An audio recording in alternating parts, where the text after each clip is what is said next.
نفسیاتی ڈاکٹر کے پاس ڈپریشن کا ایسا علاج نہیں ہے جو ان دو آیتوں میں چھپا ہوا ہے.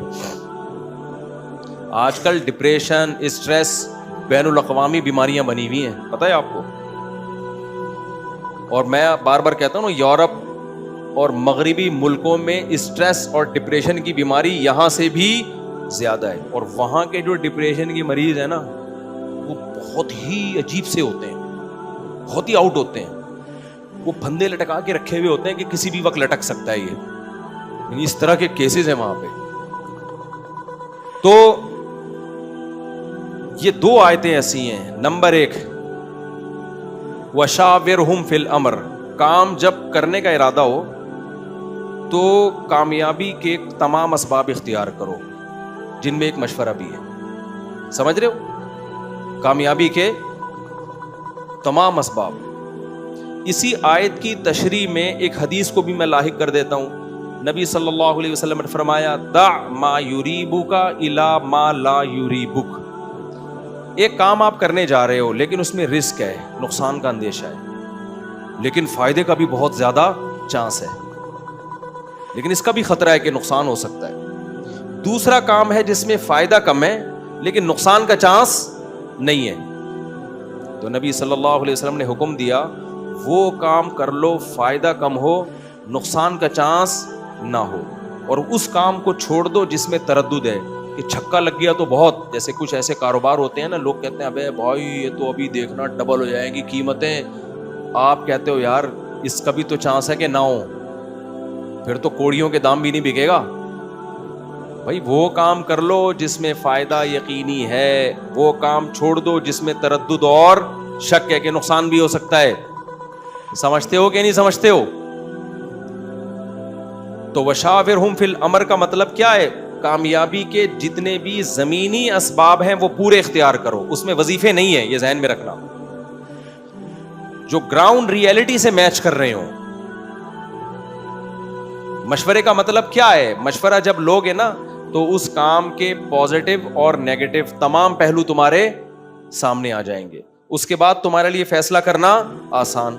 فَإِذَا عَزَمْتَ فَتَوَكَّلْ عَلَى اللَّهِ، مشورہ لے لیا، اس کے پازیٹیو پہلو نیگیٹو پہلو سارے سامنے آ گئے، تو پھر نبی کی حدیث بھی اسی آیت کے ساتھ لاحق کر لیں، تردد والے کام کو مت کرو. یہ بھی اسی مشورے میں داخل ہے، اسی مشورے کی تکمیل میں داخل ہے. جس میں کم نفع ہو لیکن یقینی فائدہ ہو وہ والا کام کر لو. فَإِذَا عَزَمْتَ فَتَوَكَّلْ عَلَى اللَّهِ، اللہ کہتے ہیں اس کے بعد جب تم ان قوائف کو مکمل کرنے کے بعد فیصلہ کر لو تو پھر توکل کس پہ کرو؟ پھر نتیجہ اللہ پہ چھوڑو. پھر پاگلوں کی طرح گھبراتے مت رہو. قوت فیصلہ ہونی، ڈیسیجن پاور جسے کہتے ہیں. کتنے لوگ ایسے ہیں کمبختوں سے فیصلہ ہی نہیں ہو رہا ہوتا کسی چیز کا، سارے قوائف پورے. ابھی میں چھوڑو کیا قصہ سناؤں یار، آج کل میرے بیان لوگ سن رہے ہیں نا، دوسری شادی، اس کے بعد جب ان کی حالت ہوتی ہے نا کرتے ہوئے کانپ رہے ہوتے ہیں. میں نے شاید پچھلے بیان میں بتایا تھا کہ ایک صاحب آئے اور کیسے کانپ رہے تھے، تو میں نے ان کو منع کیا. میں نے کہا آپ کی یہ کنڈیشن ہے، جو خاتون سے کر رہے تھے نا وہ بھی آئی ہوئی تھی، تو دوسری شادی کر رہے تھے، تو کسی کو اب پتہ نہیں چلے گا کہ کس کی بات ہو رہی ہے، اس لیے غیبت میں داخل نہیں. لیکن چونکہ یہ جو میں بات سمجھانا چاہ رہا ہوں نا، اس سے اس کا گہرا تعلق. میں نکاح پڑھانے گیا تو وہ بیچاروں کی ہوائیاں نکل رہی، مجھے کہنے لگے کیا ہوگا دوسری کے بعد. میں نے کہا تو کرنے سے پہلے سوچنا ہے نا، نکاح نامہ تیار رکھا ہوا ہے، میں قاضی صاحب تشریف لا چکے ہیں، 2 ہفتے سے آپ نے ٹائم لیا ہوا ہے، دلہن بیٹھی ہوئی ہے، بیچاری طلاق یافتہ خاتون تھی، کوئی دلہن بیٹھی ہوئی ہے. اب آپ مشورہ لے رہے ہو. کہہ رہے نہیں میں تو مشورہ تو بہت پہلے سے لے رہا ہوں. اس خاتون نے بتایا 2 سال سے یہ بندہ فیصلہ کر ہی نہیں پا رہا. بالآخر اس نے اب فیصلہ کیا تھا کہ جی مفتی طارق مسعود صاحب نکاح پڑھائیں گے، ہم سے ٹائم لیا. اب آ کے پھر یہ کہہ رہے ہیں کہ کیا ہوگا. ایسے موقع پہ میں پتہ کیا کہتا ہوں؟ میں نے کہا تو بہت برا ہوگا، یہ ذہن میں رکھنا. میں اس لیے ان کو پکا کرتا ہوں کہ تھوڑی سی آزمائش آئی نا، یہ دوسری کو چھوڑے گا، مجھے پتا ہے. پہلے طلاق یافتہ ہے، دوبارہ طلاق کا دھبا لگا دے.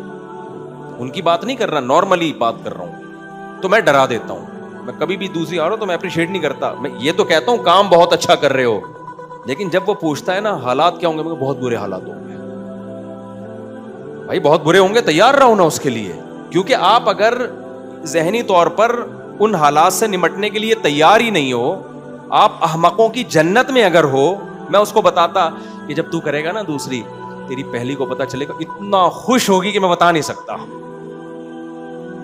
اتنا خوش ہوگی, تیرے سالے آئیں گے مٹھائی کے ڈبے لے لے کے, کیا خیال ہے, اور کہیں گے یار پہلی دفعہ زندگی میں تو نے کوئی ڈھنگ کا کام کیا, اور تیرے سسر تجھے فون کریں گے بیٹا جو ہونا تھا ہو گیا, لیکن بہرحال میری طرف سے آپ کو بہت بہت مبارک. تو سب خوش ہوں گے, اور پھر ایک وہ رکھ لینا, کوئی شو رکھ لینا, کیا خیال ہے, کیا کہتے ہیں اس کو, ایک فنکشن رکھ لینا, سوری ایک فنکشن رکھ لینا, تو خوشی منانا. اگر میں اس کو اپریشیٹ کرتا اس طریقے سے, بعد میں جب یہ نہیں ہوتا تو وہ فوراً طلاق دیتا, اور کیا کہتا ہے بھائی مجھے یہ تو پتہ ہی نہیں تھا کہ ایسا ہوگا. تو جتنا ہونا ہوتا ہے نا اس سے ڈبل کر کے بتا رہا ہوتا ہوں میں, اس سے کیا کر کے بتا رہا ہوتا ہوں, ڈبل. تو وہ صاحب نا اچھے پکے اچھے خاصے کھاتے پیتا خاندان کا آدمی تھا, ابھی بات ہے تھوڑے دن پہلے کی. تو میں نے کہا دیکھ بھائی یہ ہوگا یہ, میں نے کہا میں بتاتا ہوں میرے ساتھ کیا ہوا تھا. ہمارے پسٹل نکل آئی تھی, ہمارے سسرال والوں نے بندوق نکال لی تھی کہ یہ جہاں ملے گا اس کو ماریں گے. کہہ رہے پھر کیا ہوا, تو میں نے کہا پھر یہ ہوا, میں موسٹ وانٹیڈ بن گیا, گریبان کھلا ہوا تھا میرا, تو چھپتا پھر رہا تھا میں کہ مار نہ دیں کہیں. پھر جب 2-3 دن گزر گئے, میں نے کہا تھوڑا جوش ٹھنڈا ہو گیا ہوگا, تو انہوں نے کہا چھوڑو دوسری کو یا پہلی کو, کسی کو بھی ایک کو چھوڑو. تو میں نے کہا, میں نے ان سے بولا کہ بم سے اڑا دو, چھوڑوں گا نہیں, ٹھیک ہے, قتل کر دو, قیمہ بنا دو, بوری میں ڈال دو, یہ نہیں ہوگا, اس کے علاوہ کوئی اور بات کرو. میں نے کہا تیرے اندر سوری ان سے تیرے نہیں, دل تو چاہ رہا تھا. میں نے کہا آپ کے اندر, کیونکہ ابھی سے تو طلاق سے بات اس کو سکھائی جائے نا, کیونکہ آگے سالوں سے یہی رسپانس, سالے یہ نہیں کہیں گے آپ جناب نے بہت غلط کر لیا, آپ جناب نے, وہ کہیں گے تو طلاق. میں نے کہا اس کو تو طلاق کا عادی بناؤ ابھی سے. تو میں نے کہا کہ دیکھیں یہ سب کچھ ہوگا اور آپ کو برداشت کرنا پڑے گا, آپ نے بولنا ہے ایسی کی تیسی, جو اکھاڑنا ہے اکھاڑ لو. نہیں مارتا کوئی گولی یار, ابے اپنی بیٹی کو کیوں بیوہ کرے گا, وہ آدھا ادھر گیا ہے, آدھا ہے ابھی داماد, تو وہ آدھے کے چکر میں پورا داماد ہی غائب کر دے ایسا. لیکن پھر بھی احتیاط کر لو, اگر گولی وولی کا ہے تو 1-8 ہفتہ میں ٹھنڈا ہو جائے گا, بھاگ جاؤ وہاں سے, خطرہ ہوتا ہے, بھاگ جاؤ یار. اور کیا, ایک صاحب کو میں نے مشورہ دیا ایسے ہی, وہ گولی لے کے بندوق لے کے سالے گھوم رہے, میں نے کہا بھاگ جاؤ. میں نے کہا 6 مہینے مارکیٹ سے شارٹ, تو وہ تھوڑے جذبات ٹھنڈے ہو جائیں گے, پھر وہ بولیں گے یار پہلے آدھا تو تھا, اب تو آدھے سے بھی گئے. گولی مارنے کے بعد بھی یہ خیال آئے گا, ان کو آئے گا کہ یار ہم تو بیوہ ہو گئی, لیکن اب وہ زندہ نہیں کر سکیں گے تمہیں, تو بھاگ جاؤ. 6-7 مہینے سال کے بعد نہ ہوگا یہ کہ یار آجا بھائی چھوڑ یار, ہوتا ہے یہ, ایسے بھی کیسز آئے ہیں. بھاگا تو کچھ دنوں کے بعد وہ نرم پڑ گئے, انہوں نے بولا یہ تو پورا ہی شارٹ ہو گیا مارکیٹ سے. تو لیکن جذبات میں گولی مار دی نا, خیال تو ان کو بعد میں آئے گا کہ یار یہ ہو گیا, ہم یہ نہیں چاہتے تھے. مگر میں نے کہا اس غم کا آپ کو ذرا برابر فائدہ نہیں ہوگا, وہ روتے رہے ساری زندگی, آپ گئے, جیل بھی ہوگی لیکن وہ تو ان کو ہوگی نا, آپ تو مارکیٹ سے گئے نا, ہم نے تو اپنے آپ کو مارکیٹ سے جانے سے بچانا ہے, ہمیں ان کے غم کا کیا لینا دینا, وہ جیل جائیں. آپ اس پہ خوش ہو رہے میرا سالہ مجھے مار دے گا تو جیل جائے گا, تو جیل جا کے آپ کو کیا قبر میں ملے گا, آپ تو گئے نا. اس لیے اپنے آپ کو سیو کرنا ہے, آپ کو اس کی فکر نہیں ہونی چاہیے. آپ کو کس کی فکر ہونی چاہیے, اپنی. میں نے ان سے کہا, میں نے کہا میرے بھائی بہت کچھ ہوگا, پٹ بھی سکتے ہو. اور میں نے خاتون سے کہہ دیا, میں نے کہا دیکھ لیں اس بندے میں مجھے کانفیڈنس نہیں لگا. وہ بڑے غصے میں نا, اس نے کہا 2 سال ہو گئے ان سے فیصلہ ہی نہیں ہو پا رہا. اب وہ جب اس کے تانے سنے نا انہوں نے, بندے نے, اس نے کہا بس ٹھیک ہے پھر پڑھا دینے کا, پڑھا دیں.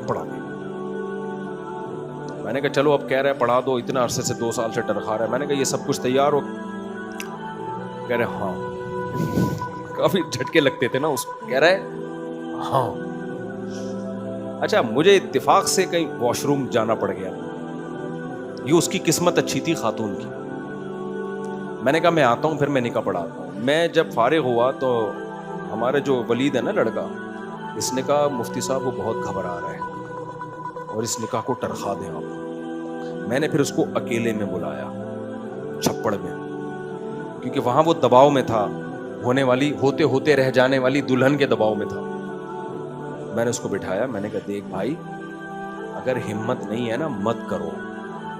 کہہ رہے اب مجھے آپ سے شرم آ رہی ہے, آپ بولیں گے میں نے آپ کا ٹائم لیا, اتنا ٹائم ضائع کیا, آدھے گھنٹے سے ہماری بحث چل رہی ہے اور ٹائم بھی 2 ہفتے پہلے بکنگ کر لی اور آپ ٹائم نکال کے ہمارے لیے بیٹھے ہوئے تھے, مجھے آپ سے شرم آ رہی ہے. میں نے کہا نہیں, مجھے اس ٹائم کے یہ ضائع نہیں ہے, یہ کوئی ضائع نہیں ہے, آپ اگلے ہفتے آ جاؤ. اور اگلے ہفتے بھی آنے کے بعد کوئی پابند نہیں ہے. آپ اگر پھر آپ ٹینشن میں جاتے ہو اگلا ہفتہ کر لیں گے. میں نے کہا میں ہر ہفتے ڈیلے کر آپ کے لیے ایک سلاٹ میں خالی رکھوں گا, ہر ہفتے 15 منٹ میں نے آپ کو دینے, تو مجھے ٹینشن نہیں ہے, اس کا بیڑا مت غرق کرو. میں نے کہا آپ کے انداز سے لگ رہا ہے کہ آپ جب پٹو گے تو آپ نے اس کو چھوڑنا ہے. تو کہنے لگا وہ ان کو یہ سمجھا دیں یہ بات, وہ تو مجھے نہیں چھوڑے گی, اب جو ہونے والی ہے نا وہ بولے کہ کیا مذاق بنایا بھائی. تو میں تو نہیں گیا اس خاتون کے ساتھ, میں نے اس ولید کو بھیج دیا, میں نے کہا اس کو سمجھا دو آپ کے حق میں بہتر یہی ہے کہ یہ نہ کریں, اس کو ڈیلے کر دیں. بس وہ ایسا ڈیلے ہوا کیا. یہ میں کسی کا مذاق اڑانا مقصد نہیں ہے, کسی کو پتہ بھی نہیں کس کی بات ہو رہی, کیونکہ وہ دونوں ہی تھے, تیسرا کوئی بھی نہیں تھا. ان دونوں کو تو شاید پتہ چل جائے ان کی بات ہو رہی ہے, لیکن وہ تو مجھے ویسے ہی پتہ ہے نا میرے سامنے ہوئی ہے, کسی تھرڈ پارٹی کو نہیں پتہ چلے گا کس کی بات ہو رہی ہے. یہ میں کیوں اتنا واقعہ سنا رہا ہوں بھائی, جب تمام پہلوؤں سے مشورہ لینے کے بعد جب ایک رائے قائم کی ہے نا تو پھر اس میں ریورس نہیں ہونا چاہیے. ایسے آپ زندگی میں کچھ بھی نہیں کر سکتے, سمجھ رہے ہو؟ یہ ہے قرآن کا مطلب. فَإِذَا عَزَمْتَ, جب ایک ڈیسیژن لے لیا ہے نا, فَتَوَكَّلْ عَلَى اللَّهِ, تو نتیجہ کس پہ چھوڑنا ہے؟ اللہ پہ. یہ توکل کی کمی ہے, اللہ پہ اعتماد ہی نہیں ہے. بھائی جب فیصلہ کر لیا تمام پہلوؤں سے, ایسی کی تیسی, دیکھا جائے گا کیا ہوگا بھائی, دیکھ لیں گے یار, اللہ ہے نا, اللہ بھی تو کچھ کرے گا, سارا خود ہی کرنا ہے, کیا خیال ہے؟ اللہ بھی تو اللہ کے لیے کر رہے ہو نا ایک کام, تو کچھ اللہ پہ چھوڑو یار. صبر کی توفیق بھی اللہ کی طرف سے ملتی ہے.